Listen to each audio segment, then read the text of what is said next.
Si la médiathèque était une droite allant d'un point A à un point B, nous serions sa parallèle. Nous allons dans la même direction, mais nous sommes un peu à côté.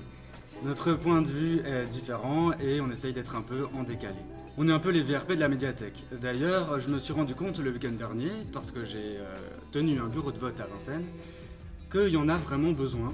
En effet, j'ai croisé beaucoup de monde et en parlant, j'ai compris que trop de monde n'était pas rentré dans la médiathèque depuis de longues années et ne connaissait pas ses évolutions. Je souhaiterais donc qu'on commence ce 3e épisode par un tour de table où chacun nous dira au choix ce qu'est la médiathèque ou ce que la médiathèque n'est pas. Sinon je le coupe, ça. On peut essayer. Le grand oral. Oui, c'est ça, j'ai l'impression d'être en oral de concours, tu vois. Alors, genre. les médiathèques sont des lieux riches de diffusion et de création. Non, mais c'est super, hein. Enfin, c'est une très belle question. Ouais.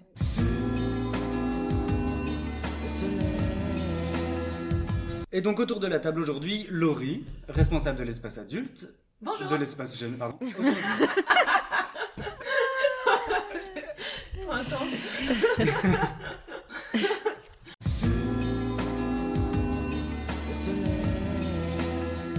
Laurie, responsable de l'espace jeunesse. Aurélie, tu travailles aussi à l'espace jeunesse. Oui, bonjour. Delphine, tu es arrivée à la médiathèque Il y a 3 mois. et tu as comme fond en adulte. J'ai les BD et le fond art. Moi, je fais partie de l'équipe numérique et son. On propose différentes formations qui vont de l'apprentissage de Windows 10 à la découverte du code. Ça, c'est des choses qu'on faisait pas forcément en médiathèque il y a quelques années et je vous invite à venir découvrir parce que ça pourrait intéresser beaucoup de monde qui ne sont pas au courant. Laurie, tu étais en train de dire tout à l'heure de faire la promotion de choses qu'on fait à la médiathèque et dont tout le monde n'est pas forcément... Ah, c'est vrai que beaucoup de gens ont une image des médiathèques comme si il y avait que l'activité d'emprunt de livres. Découvrir tout un panel de supports culturels, ça va pas être que le livre, il y a également les jeux vidéo, les jeux de société, d'ailleurs moi je vais en présenter un tout à l'heure. Oui. C'est également après le lien avec le public qui est assez fort, puisqu'on va on va inventer des animations qui sont l'occasion de faire se rencontrer des gens. Tu peux nous citer des exemples d'animation à l'espace jeunesse? Alors, j'imagine que pendant la pandémie, tout a été mis un peu en sourdine et beaucoup de choses ont été annulées, mais les choses vont certainement reprendre en septembre, enfin, on espère. Des animations à l'espace jeunesse régulières qui changent uniquement de l'empreinte livre. Oui, une de celles qui a duré cette année, qui a perduré, c'est notre club Lirado. Alors après c'est encore sur le livre, hein, mais c'est pour illustrer en fait le lien social qui peut aussi être important dans nos animations. C'est un club qui réunit des ados qui vont lire une sélection de nouveautés en librairie, manga et romans. Et parmi cette sélection, ils vont décider lesquels sont le plus intéressants à acheter pour la médiathèque. Il y a un an, à l'époque où il n'y avait pas tout ce contexte sanitaire complexe, on a créé une soirée Japon avec ce club. Et cette soirée Japon, c'était carrément du combat de sumo à la médiathèque, donc dans des énormes tenues en plastique gonflables. Et il fallait essayer de gagner sur le tatami. Donc c'était assez cocasse de ramener ça en plein milieu de l'espace jeunesse, au milieu des livres. Il y avait également tout un buffet japonais avec des takoyaki, des boulettes de poulpe. Il y avait également des jeux de société, un karaoké de musique J-pop et K-pop. Et là, c'était vraiment l'occasion de célébrer la culture japonaise en lien avec le manga, sous 1000 formes différentes. Une soirée donc qui était vraiment dédiée aux 14-18 ans. Et je pense que vraiment là, les jeunes ont dû voir que la médiathèque, c'était pas que des livres. En tout cas, on pouvait vraiment explorer tous les possibles. On a hâte que ça reprenne et on va parler, comme tu as dit, de Bibliothèque au jardin, qui sera la prochaine grosse animation. Aurélie, tu veux rajouter quelque chose? Ouais, moi je voudrais juste... en fait, la soirée du Japon, ça s'inscrivait aussi dans les soirées de la médiathèque et on essaie vraiment de vous proposer des soirées pour vous donner envie de venir nous rencontrer. Donc il y a des soirées jeux de société, il y a eu des soirées cinéma feel good où on a pu chanter sur des extraits de films qui font se sentir bien. Donc c'est des vrais moments où on peut se voir autrement que traditionnellement quand on est ouvert. Donc n'hésitez pas à venir sur ces soirées. En plus, on n'a pas besoin d'être inscrit. Donc, Il y en a tous les combien de temps de ces soirées? En général, alors avant, pareil, la pandémie, on était sur une fois par mois. On proposait, il y a eu une soirée jeux vidéo aussi. Voilà, oui. Ouais, donc c'est des moments très conviviaux pour donner envie de venir et de se rencontrer. Delphine, toi, t'as pas encore pu voir toutes ces animations parce que t'es arrivée pendant la pandémie. Ouais, tout à fait. Du coup, je peux pas forcément revenir effectivement sur tout ce qui était animation ici, mais pour répondre à ta question de qu'est-ce qu'on trouve en médiathèque, en fait, pour moi aussi, ce qui est important, c'est la médiathèque, c'est un lieu en fait où on va pour découvrir, toujours être dans la découverte par rapport aux collections, tout du moins là, je reviens sur un truc que j'ai pu connaître, et ce côté saut de puce en fait. Quand on va à la médiathèque, on cherche peut-être le dernier roman de telle personne, mais en fait à côté il y a quelque chose d'autre qui va nous plaire. En parlant avec un bibliothécaire, on peut aussi découvrir autre chose, puis après on entend une musique qui est sympa dans l'espace musique, on peut emprunter le CD. Enfin voilà, c'est vraiment un terrain de découverte qu'on retrouve pas forcément ailleurs par rapport aux collections et par rapport à la diversité en fait.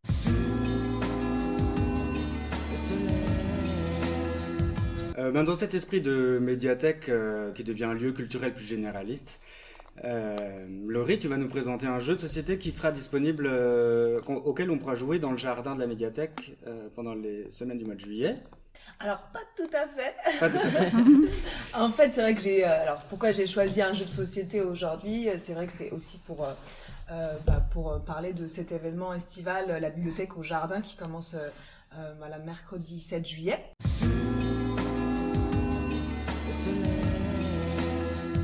Et qui s'arrêtera le samedi 31 juillet. Mais pour autant, c'est un jeu complexe, c'est un jeu assez long à expliquer et à installer, beaucoup de petites pièces aussi, donc c'est pas le jeu le plus adapté à la bibliothèque au jardin. Voilà, mais c'est un prétexte pour faire un petit... Tu as choisi comme challenge, là aujourd'hui, de nous expliquer les règles de Seven Wonders en 5 minutes.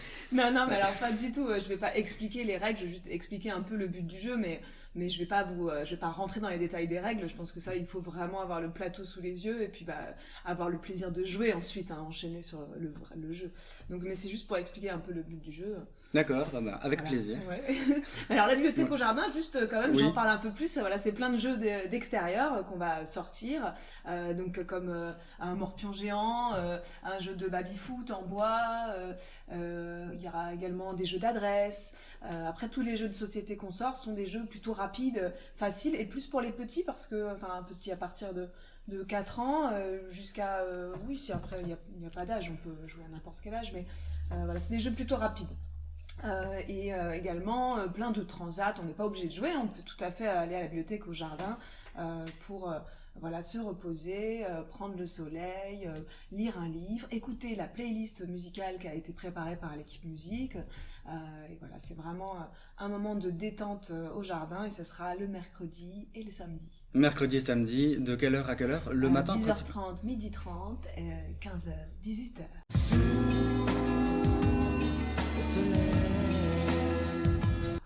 Ça concerne toutes les tranches d'âge? Parce que tu parles des petits, mais... c'est vrai que ça concerne absolument toutes les tranches d'âge, en fait. Le jeu que je vais vous présenter, c'est un jeu très connu des adeptes de jeux de société, et je pense que même souvent adoré des gens qui aiment jouer. Il a eu le prix Spiel des Jahres en 2011, il a eu l'As d'Or, prix spécial du jury aussi, décerné lors du Festival international des jeux à Cannes, c'est vers le mois de février. Et c'est Seven Wonders, donc un jeu de société qui se joue à partir de 3 joueurs jusqu'à 7 joueurs. C'est un jeu de stratégie. Les parties durent à peu près 45 minutes.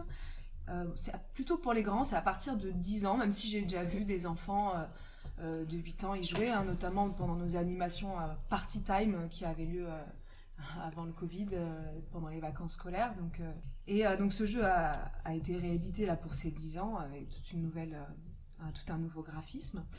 Le but du jeu à Seven Wonders, ça va être de construire et de développer la plus puissante civilisation qui est représentée par une des 7 merveilles. Il y a pas mal de références historiques, c'est aussi un des aspects qui m'a plu dans ce jeu, en plus du fait que le graphisme est assez soigné, joli, mais c'est vrai que voilà, j'aime bien cet univers-là, donc moi ça m'a attiré, je pense que ça en attirera d'autres. Et puis après, ce qui m'a le plus plu, c'est les multiples stratégies qu'on peut mettre en place pour gagner à ce jeu. Parce que le but, c'est donc de cumuler le plus de points de victoire possible. Et pour ça, il y a plein de techniques. On peut soit essayer d'être le plus riche, donc c'est la puissance économique, en essayant d'avoir beaucoup de ressources et de se faire payer les ressources par ses voisins. Soit être la cité la plus évoluée scientifiquement, culturellement, technologiquement. Ah, c'est pour moi ça. Mais tout à fait. Soit, là c'est peut-être pour moi, obtenir la suprématie militaire. Mais ça c'est... Non, je rigole. Mais c'est vrai quand j'ai commencé à ce jeu, en tant que débutante, c'est vraiment le premier réflexe, souvent, c'est de vouloir gagner militairement, puisque ça semble être le plus simple à prendre en main tout de suite. C'est souvent la victoire la plus rapide. Ouais, sauf qu'en Quand fait, même. on se rend compte que ça suffit pas. Il suffit pas d'être le plus bourrin, le plus fort, voilà. Mais ce qui est intéressant, c'est de coupler différentes stratégies. Donc le militaire et aussi tout simplement le développement de sa cité en créant des bâtiments, des architectures comme le Panthéon, les jardins, le palace. Voilà, même tout le vocabulaire me plaît beaucoup. Par exemple, là, quand je parlais des bâtiments scientifiques, on a le scriptorium, l'officine, l'observatoire. Enfin, c'est tout un univers aussi. C'est vrai que moi, ça me parle beaucoup. J'ai l'impression qu'on pourrait jouer toute une vie à ce jeu sans jamais faire la même partie. Il y a vraiment... Te moque pas. C'est vrai, ça fait déjà Madame 10 ans que tu joues. On peut jouer toute une vie entière à ne faire que ça sans se lasser. Peut-être pas tous les jours de sa vie, mais en tout cas, je reprends toujours ce jeu avec plaisir et chaque partie est différente. Et ah oui, je voulais quand même parler du système de draft qui est un peu particulier à ce jeu. Enfin, il y a d'autres jeux qui utilisent ça, mais le draft, c'est le principe de faire tourner les cartes qu'on a en main à son voisin, en fait. Donc là, tout le long de la partie, on fait tourner les cartes. Donc ça apporte énormément d'interactivité entre joueurs parce que on va du coup faire exprès des fois de lui retirer une carte qui lui aurait plu. On a ça en tête, on se dit ah bah tiens. On peut pas prévoir les cartes qu'on va jouer alors. Alors, ça dépend le nombre de joueurs qu'on a. Quand on est 7, c'est un peu compliqué, mais quand on est 5, on peut se dire celle-là, je la prends, mais j'en laisse une qui va peut-être revenir à mon tour, parce que ça peut revenir à soi après. Parce que tout le monde joue en même temps, tout le monde pose ses cartes en même temps. Tout le monde pose ses cartes en même temps. Et puis si on n'est que 5, vu qu'il y a 6 tours, il y a 3 âges et 6 tours par âge, forcément si on est 5, on va retrouver notre jeu de départ. Donc, oui, d'accord, ça fait le tour de la table. Ouais, exactement. Est-ce qu'on peut jouer à 2 ? Alors oui, justement, j'allais parler effectivement des variantes, un jeu qui a été adapté, qui se joue à 2. Donc là, c'est aussi un énorme coup de cœur. D'ailleurs, c'est celui que je connais le plus, en fait. C'est Duel. Ça reprend exactement les mêmes mécaniques de jeu avec quelques ajouts et il est vraiment complètement adapté au jeu à 2. Pareil, on s'en lasse pas. C'est vraiment très chouette. Et une autre manière aussi de jouer... ça peut être d'aller sur le site Board Game Arena. Donc ça, c'est un site que j'ai découvert pendant le confinement, comme beaucoup de gens, je pense, parce que là, il y a eu vraiment un nombre d'inscrits qui a augmenté. C'est une manière de jouer en ligne avec d'autres joueurs. Et ça change aussi, ça change la manière de jouer. Je trouve que les parties sont beaucoup plus rapides qu'en vrai, tout simplement parce qu'il n'y a pas la mise en place, l'installation. C'est assez rare. Vraiment. Je joue beaucoup sur Board Game Arena. Oui, pour le coup, on peut vraiment y passer sa vie, je pense. Aurélie et Delphine, vous avez compris quelque chose ? Globalement, oui. Ouais. Ouais, Mais on ça l'a donne la envie. bibliothèque, du coup Oui, alors voilà, tout à Parce fait. que c'est difficile, je trouve que c'est difficile de parler d'un jeu. Oui. Si, moi j'ai Mais- compris l'essence. Non, Moi, non, j'ai compris. Non, Moi, c'est pas ça. je m'y mais suis bien c'est- retrouvé, mais c'est pas comme je connais le jeu. Vous y avez déjà joué ? Non, mais comme tu as dit, c'est sûr que face à un plateau, ça serait beaucoup plus clair, mais moi j'ai trouvé ça très clair quand même. Ouais. Ouais. Quand les jeux sur place rouvriront à l'espace musique, on peut jouer aux jeux de société sur place. Donc ça sera à l'occasion de le tester. Bah ouais. Ça sera peut-être à la rentrée. Bon. Mais je voulais juste parler quand même un tout petit peu du créateur, parce que Antoine Boza, oui. c'est un... Ah, c'est pas Bruno Catala ? Non, Bruno Catala a participé sur la sur création Duel. de Duel. D'accord, oui. Et ils étaient 2. Un génie de création de jeux, quoi. Enfin, il a créé vraiment pas mal de jeux qui m'ont beaucoup plu, beaucoup qui ont eu des prix. Il y a Hanabi, il y a Takenoko, Tokaido. voilà, c'est vraiment un maître des jeux de société. C'est pas facile à dire à la suite. Hein. Anabi, Tanagete Kodo. Alors on sent qu'il a quand même un attrait pour la culture japonaise.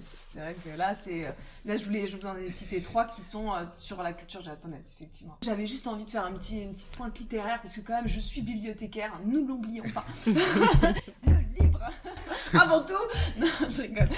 Du coup, je voulais citer un extrait du joueur d'échecs de Stefan Zweig, autre jeu incroyable, les échecs. Je vais pas en parler aujourd'hui parce que ça parle beaucoup. Là, tu nous parles plus de ton addiction. Oui, ma propre addiction. Et donc, j'avais envie de citer une phrase. Cette monomanie finit par m'empoisonner le corps autant que l'esprit. Je maigris. Mon sommeil devint agité, intermittent. Au réveil, mes paupières étaient de plomb. Je les ouvrais à grand-peine. J'étais devenue si faible, mes mains tremblaient tellement que je ne portais un verre à mes lèvres qu'au prix d'un gros effort. Mais sitôt une partie commençait. J'étais galvanisée par une force sauvage. Voilà. Juste pour finir ma petite présentation de jeu, faites attention aux addictions. Tu m'étonnes qu'on te laisse gagner à chaque fois. C'est clair. En fait, elle doit faire trop peur. C'est vrai que j'ai une tendance un peu compétitive à réfréner, mais quand je perds, je suis pas mauvaise perdante, j'espère.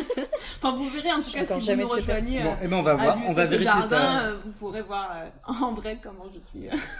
On va tout de suite vérifier si tu es mauvaise perdante ou pas. Ah, d'accord. Pour voir si tu vas réussir à répondre à la première question du quiz.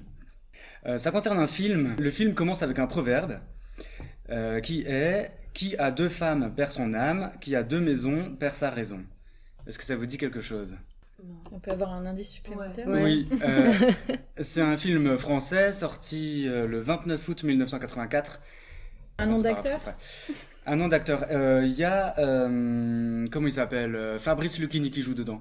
Et aussi une actrice géniale, Pascal Augier. Et c'est un film de Éric Rohmer. Le genou de Claire. Ah, ça, c'est un film d'Éric Rohmer, oui. Bah voilà, je vais te citer tous Alors, les Rohmer. Un seul, mais Il y a le maire, la médiathèque, mais c'est pas Rohmer, ça, en fait. Si. C'est celui-là Si. Le maire, l'arbre et la cette médiathèque semaine à la télé, c'est celui-là. Celui-là, L'arbre, le maire et la médiathèque. Ouais, sur Arte, ouais. Ah, Je et savais tu l'as pas que c'était regardé Rohmer. J'ai regardé la fin. Il est J'ai génial. vu Médiathèque, je me suis dit, Alors, tiens, ne Mais spoil oui. pas. c'est pour moi. Ils l'ont joué à La Tempête en extérieur. D'accord. Mais si je vous dis le pitch, peut-être que ça peut vous aider. Ou sinon, simplement, c'est point pour personne. Ah, parce que c'est pas l'arbre, le maire et la Si, médiathèque, non, du coup non, c'est pas ça. Ah, je croyais que c'était Non, ça. non. Oui, Non, c'est ça. non, c'est Rohmer aussi, l'arbre, le maire et la D'accord. médiathèque. Ok. Mais c'est pas celui-ci. je vais inventer des titres en fait. Est-ce qu'il a fait un Alors ça film se passe en Île-de-France, dans une nouvelle ville à l'époque qui s'appelle Logne, près de Marne-la-Vallée. Je connais. Et bon, bah c'est les nuits de la pleine lune. Tu nous as donné la réponse, Oui. là, t'en as eu marre de nous. Ouais, bah, de toute façon, En je même pense temps, on qu'on était là, l'a genre- trouvé, là. Il s'est dit, ok, d'accord. Quelle est la médiathèque la plus ancienne de France ? Versailles. Non, c'est pas Versailles, mais c'est La BNF. c'est proche. C'est à Paris, c'est pas la BNF. La bibliothèque de l'hôtel de ville. Non. Ah, l'Arsenal. Pas l'Arsenal. Sainte-Geneviève. Sainte-Barbe. Alors, elle est 23 quai de Conti à Paris. Paris-Richelieu. Là, je peux vous donner un indice qui peut vraiment vous aider, je pense. La plus ancienne bibliothèque publique de France, donc à Paris, qui était chère à François Mitterrand et Anne Pinjot, parce que ça leur a inspiré le prénom de leur fille. Mazarine. Oui. Ah. Oui, bravo Aurélie. Un point pour Aurélie. Je connaissais pas le prénom de leur fille, donc. Voilà, dès que c'est Effectivement, du c'est- people, c'est bon. C'est la bibliothèque Mazarine, c'est la plus ancienne bibliothèque publique de France, qui est liée aux collections personnelles du cardinal Mazarin. Donc Aurélie, toi tu as décidé de nous présenter un livre qui s'appelle Les Bedaine de Bedaines. coton. Alors c'est un livre CD parce De que coton. voilà, j'espère que vous avez encore chez certaines personnes du matériel pour écouter les CD, mais n'hésitez pas parce qu'on a encore de jolies choses à écouter à la médiathèque. Et donc là c'est un livre accompagné d'un CD, c'est un livre musical, Les Bedaines de coton, donc écrit par Cyril Magui, et c'est lui aussi qui interprète les chansons et édité par le label Dans la Forêt. Donc en 13 chansons, on découvre en fait la vie de Shirley Patton. Je ne sais pas si vous le connaissez. Non. Alors Shirley Patton, je vais vous raconter sa vie assez extraordinaire.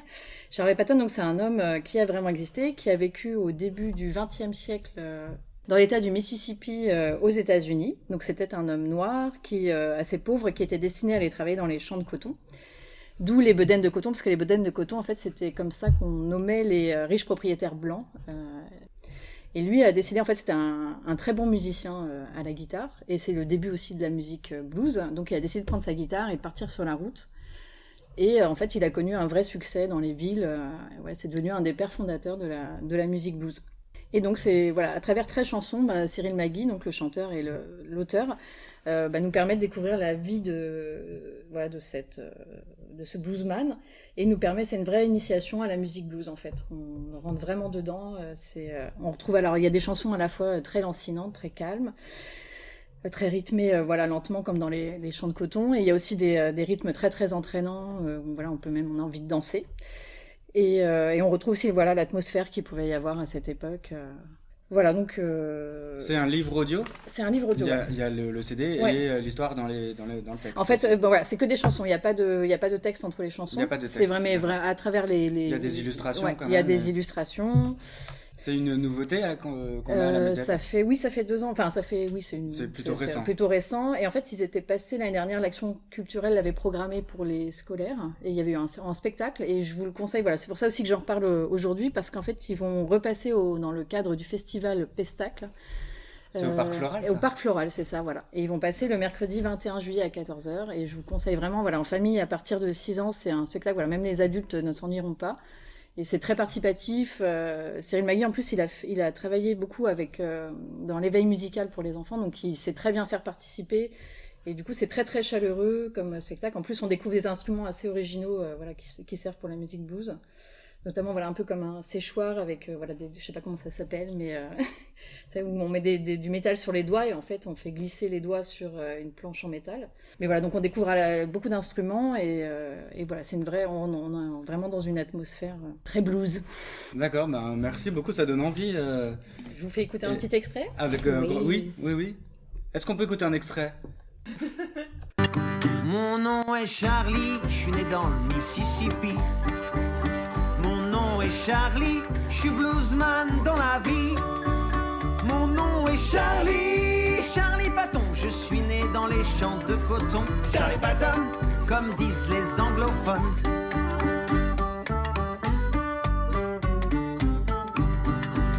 J'ai joué partout dans le sud des États-Unis. Je vis toujours dans le sud, mon meilleur ennemi. Je vais te raconter en chanson ma vie, la vie de Charlie Patton. Charlie Patton, deep comme ça, ouais, ça sonne.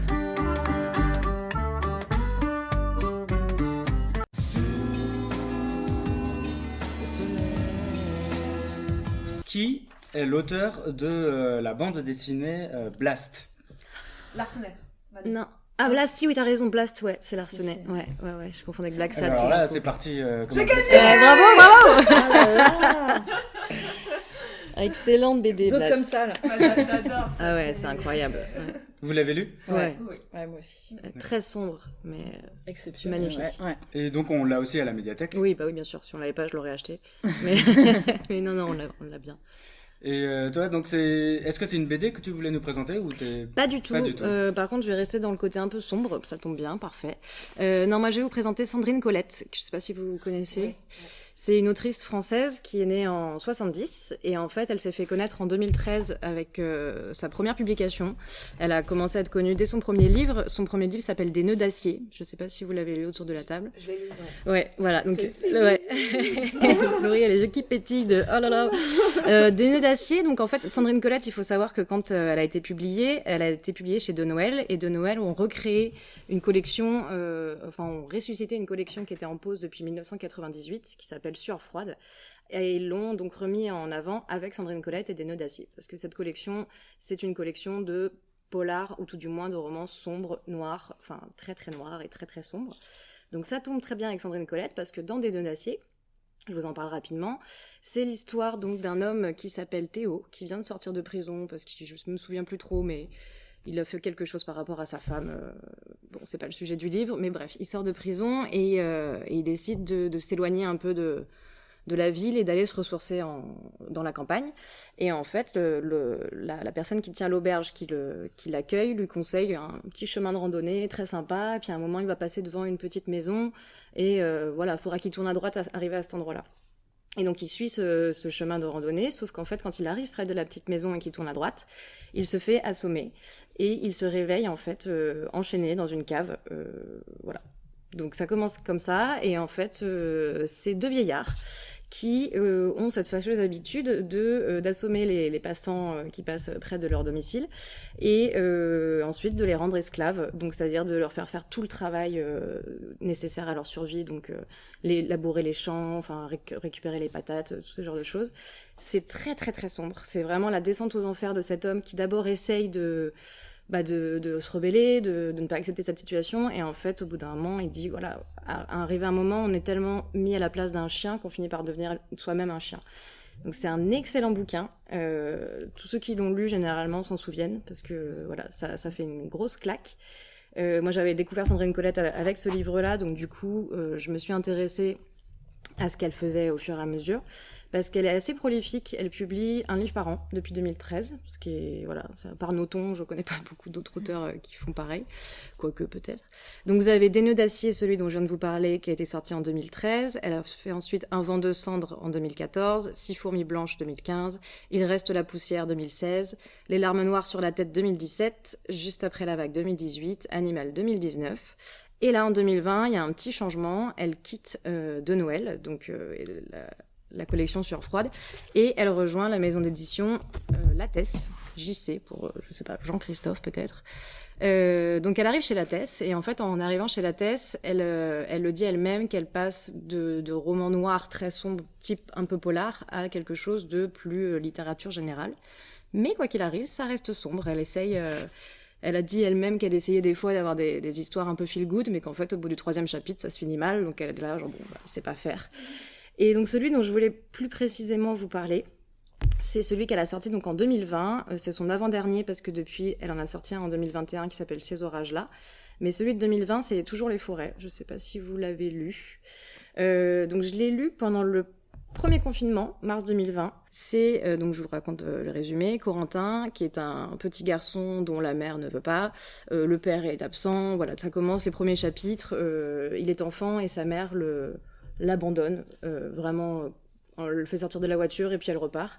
Elle l'abandonne auprès de son arrière-grand-mère, donc Augustine, qui habite vraiment dans un petit hameau, ça s'appelle la vallée des forêts. Et donc Augustine, qui est quand même une dame assez âgée, prend sous son aile ce pauvre gamin dont personne ne veut. Et il grandit dans cette forêt, il grandit dans cette campagne, dans la nature au quotidien. Et elle explique bien à un moment au début du livre que certes la nature est là, mais la nature est en train de se dérégler au fur et à mesure. C'est-à-dire elle dit les feuilles sur les arbres tombent en juin, il y a des montres religieuses, avant il n'y en avait pas. Enfin voilà, c'est des petits détails comme ça. Et ils disent on parlait de réchauffement climatique, mais on s'en rendait pas trop compte. Les années passent, Corentin quitte son arrière-grand-mère pour s'installer en ville pour faire des études. Et un soir qu'il est dans les catacombes pour faire la fête, ils sentent quelque chose, une vibration très importante, presque un tremblement de terre, enfin une chaleur suffocante. Ils sont beaucoup trop drogués et bourrés pour sortir, ils restent dans les catacombes. Certains de leurs amis décident de, eux, s'échapper parce qu'ils ont peur, sauf qu'en fait il valait mieux rester dans les catacombes parce qu'en fait il y a une espèce de catastrophe dont on ne connaît pas la nature, est-ce qu'elle est nucléaire, est-ce qu'elle est... enfin on sait pas, qui détruit tout sur la Terre, en fait. Et au bout d'un moment, au bout de quelques jours, quand Corentin arrive à ressortir des catacombes, il a juste devant lui un paysage de désolation, des cadavres partout et tout ça. Voilà, c'est très, très, très positif, ce que je raconte. Mais c'est le pitch de départ donc, du roman. Et donc Corentin n'a qu'une seule idée à ce moment-là en tête, c'est de retourner vers Augustine pour voir si elle a survécu. Et voilà, c'est la seule chose qui lui tient à cœur. Donc en fait, il décide d'y aller à pied parce qu'il n'y a plus rien. Et en fait, donc on le suit, qui fait ce chemin-là vers les forêts, du coup, vers la vallée des forêts. Il a quel âge à ce moment ? Il a 19, 20 ans, quelque chose comme ça. Et donc sur le chemin, voilà, c'est désolation sur désolation. Il finit par trouver un petit chien aveugle qui a miraculeusement survécu, donc il l'accompagne. Et il finit par arriver donc chez Augustine. Et là, en fait, c'est un roman. Alors, ça paraît très long, là, ce que je viens de raconter, mais le roman est assez court. Il doit faire je sais pas, 330 pages. Et ensuite, donc, c'est la reconstruction de cet homme, Augustin, j'ai oublié son prénom, Corentin, ouais, dans cette maison, dans cette forêt. Est-ce qu'Augustine est encore là? Est-ce qu'il y a d'autres survivants? Et donc, c'est vraiment voilà, tout ce qui est question de... comment on peut reconstruire une humanité? Est-ce que ça vaut le coup de reconstruire une humanité? Est-ce qu'on peut de nouveau comprendre la nature? Enfin, c'est extrêmement bien écrit. Les phrases sont courtes, elles vont droit au but. Le style, il est lyrique, sans en faire des tonnes. Enfin, ça se lit vraiment très bien. Ça paraît sombre, mais au final, dans son écriture, il y a une telle luminosité qu'on ne sort pas de ce livre déprimé. Alors que je l'ai lu en mars 2020, donc le contexte n'aidait pas. Mais non, c'est très très bien. Et ça m'a fait penser à d'autres romans post-apocalyptiques qui sont excellents. Je ne sais pas si vous les avez lus. Il y a Malville de Robert Merle, La Route de McCarthy, Ravage, Barjavel, enfin voilà, ou encore plus récent Dans la forêt de Ginny Nugland. Donc franchement, si vous avez aimé les livres dont je viens de vous parler là, foncez sur Et toujours les forêts, parce que c'est un très très bon Sandrine Colette. Vu qu'elle en publie beaucoup, ils sont pas toujours tous au même niveau, mais alors celui-ci, il faut y aller les yeux fermés. Il est vraiment très très beau. Et il peut plaire également, voilà, même à ceux qui n'aiment pas les livres post-apocalyptiques aussi. Hein, c'est pas le... Moi qui lis très peu de science-fiction, ça me donne envie. Bah cool. Et Des nœuds d'acier, du coup, t'avais bien aimé? Ouais, j'avais adoré. Ouais. Et pour le coup, t'as pas l'impression que c'était vraiment étouffant? Alors, Des nœuds d'acier, il est... Ouais. Alors, parce que tu dis que lui, il est quand même assez lumineux. Ouais, il est plus lumineux et toujours les forêts. Des nœuds d'acier, c'est vraiment c'est sombre, très sombre. C'en est presque cruel en fait quand on lit le livre. Pas d'espoir. Ah oui, c'est étouffant, c'est oppressant, c'est effrayant. Mais en fait, c'est tellement rare aussi de lire un livre qui arrive à donner cette sensation-là. Ce que je retiens, c'est qu'après la petite maison, faut pas tourner à droite en tout cas. Non, clairement pas. Toujours se méfier de quand tu te balades en fait et que tu vois une maison. Mais non, et toujours les forêts est beaucoup plus léger. Et peut-être aussi, c'est la raison pour laquelle elle a peut-être changé d'éditeur. Voilà, elle a peut-être envie de se dire sur Froide, voilà, c'était... Enfin après, c'est peut-être autre chose parce que des fois, les changements d'éditeur, ça peut être lié à d'autres sujets. Mais non, il est beaucoup plus léger. Après, c'est pas un feel good non plus. Hein. Je le conseille pas à quelqu'un qui me dit j'ai envie de me libérer la tête. Non. Et si vous avez des documents à conseiller dans vos dernières acquisitions ou pas, si vous avez envie de faire un dernier coup de cœur. Des BD dans les BD, là, j'en ai eu plusieurs qui étaient pas mal. Celle qui me vient à l'esprit, c'est Grand Silence de Corinne Revel, qui est un conte, qui est sous forme de conte en fait. C'est dans une île. Il y a une usine qui s'appelle l'usine du silence et en fait cette usine récupère toutes les voix des enfants qui ont été abusés et en fait un jour comme ça les adultes ne l'entendent pas et un jour cette usine explose et du coup tous les cris des enfants ressortent et ça crée forcément une situation conflictuelle parce que du coup tous les adultes en fait se rendent compte de tout ce qui a été tué. Donc c'est encore très joyeux, mais non mais c'est vraiment très très beau parce que comme c'est raconté sous la forme du conte, les dessins sont très touchants, c'est très poétique. Donc Grand Silence de Corinne Revel. Alors moi je conseille D'or et d'oreiller, un roman de Flore Vesco à l'école des loisirs, c'est pour les ados. Et c'est un magnifique conte, pour une fois, qui change de... C'est une réécriture du conte La princesse au petit pois. Ah. Et voilà, c'est toute une... C'est le conte où elle n'arrive pas à dormir parce qu'il y a un tout petit pois après 20 heures. C'est ça. Et du coup, en fait, c'est un vrai éveil à la sensualité. Enfin, c'est très, très... C'est très, très joli comme... Enfin, c'est une belle histoire d'amour de maintenant, écrit sous forme de conte. Moi, je conseillerais du coup au cinéma en ce moment, mais on l'aura bientôt à la médiathèque bien sûr, Médecin de nuit avec Vincent Macaigne, qui est vraiment employé. Alors là, je touche une corde sensible. Vincent Macaigne, il est extraordinaire. Mais alors du coup, vraiment à contre-emploi, parce qu'il est toujours dans des rôles un petit peu de benet. Il fait toujours un peu de loser souvent. C'est ça. Mais là, loser oui, mais vraiment beaucoup plus sombre. Mais vraiment, c'est un beau polar. Enfin, pas tout à fait polar, mais c'est vraiment très réaliste et touchant. C'est un film assez court d'ailleurs, on n'en fait plus des si courts, 1h22, mais vraiment... j'aime bien. Ouais, vraiment un bon format et bien filmé, j'ai beaucoup aimé. Donc si vous voulez sortir au cinéma là, cet été. Alors la bibliothèque au jardin, ça aura lieu tous les mercredis et samedis du mois de juillet, 10h30, 12h30, 15h, 18h. Et Aurélie, toi tu conseillais donc en correspondance avec les Bedaines de Coton, le spectacle qui se jouera pour les pestacles au Parc Floral le 21 juillet. Tout à fait. À 14h. À 14h. À 14h. Médiathèque Parallèle 3, c'est terminé. On laisse passer les vacances et on reviendra avec l'épisode 4. En septembre, fin août, septembre, c'est jamais très précis, restez à l'affût.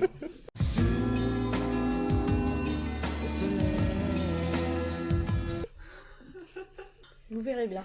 Merci. Bah, cool. Au revoir. Merci.